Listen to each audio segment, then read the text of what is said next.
Todd Young Online presents Young Tales. Tales for the young and the young at heart. Today's story, Rumpelstiltskin by the Brothers Grimm. Once there was a miller who was poor but who had a beautiful daughter.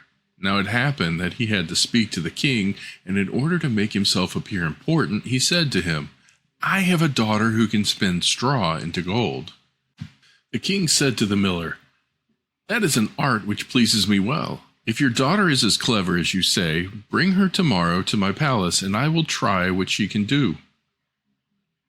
And when the girl was brought to him, he took her into a room which was quite full of straw, gave her a spinning wheel and a reel, and said, "Now set to work. If by tomorrow morning early you have not spun this straw into gold, you must die." Thereupon he himself locked up the room and left her in it alone. So there sat the poor miller's daughter, and for her life could not tell what to do. She had no idea how straw could be spun into gold, and she grew more and more miserable, until at last she began to weep. But all at once the door opened, and in came a little man, and said, "Good evening, Mistress Miller. Why are you crying so?" "Alas," answered the girl, "I have to spin straw into gold, and I do not know how to do it." "What will you give me," said the little man, "if I do it for you?" "My necklace," said the girl. The little man took the necklace, seated himself in front of the wheel, and whir, whir, whir, 3 turns, and the reel was full. Then he put on another, and whir, whir, whir, 3 times round, and the second was full too, and so it went on till morning, when all the straw was spun, and all the reels were full of gold. By daybreak the king was there, and when he saw the gold, he was astonished and delighted, but his heart became only more greedy. He had the miller's daughter taken into another room full of straw, which was much larger, and commanded her to spin that also in one night, if she valued her life. The girl knew not how to help herself, and was crying, when the door again opened, and the little man appeared, and said, "What will you give me if I spin the straw into gold for you?" "The ring on my finger," answered the girl. The little man took the ring again, and began to turn the wheel, and by morning had spun all the straw into glittering gold. The king rejoiced beyond measure at the sight, but still he had not gold enough. He had the miller's daughter taken into still a larger room full of straw, and said, "You must spin this too in the course of this night. But if you succeed, you shall be my wife, even if she be a miller's daughter." Thought he, "I could not find a richer wife in the whole world." When the girl was alone, the little man came in for the 3rd time, and said, "What will you give me if I spin the straw for you this time also?" "I have nothing left that I could give," answered the girl. "Then promise me, if you should become queen, your first child." "Who knows whether that will ever happen?" thought the miller's daughter, and, not knowing how else to help herself in this difficulty, she promised the little man what he wanted, and for that he once more spun the straw into gold. And when the king came in the morning and found all that he had wished, he took her in marriage, and the pretty miller's daughter became a queen.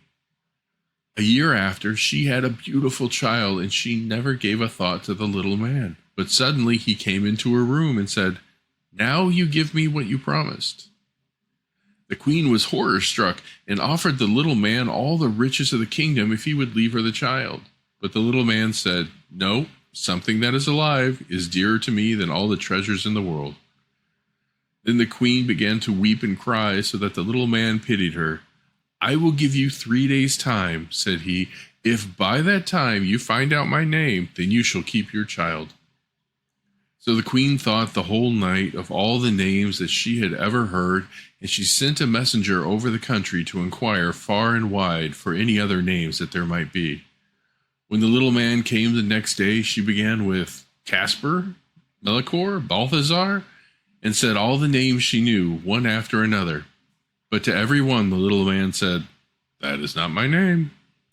On the 2nd day she had inquiries made in the neighborhood as to the names of all the people there, and she repeated to the little man the most uncommon and curious.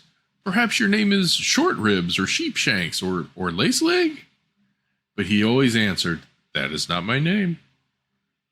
On the 3rd day, the messenger came back again and said, I have not been able to find a single new name, but as I came to a high mountain at the end of the forest where the fox and the hare bid each other good night, there I saw a little house.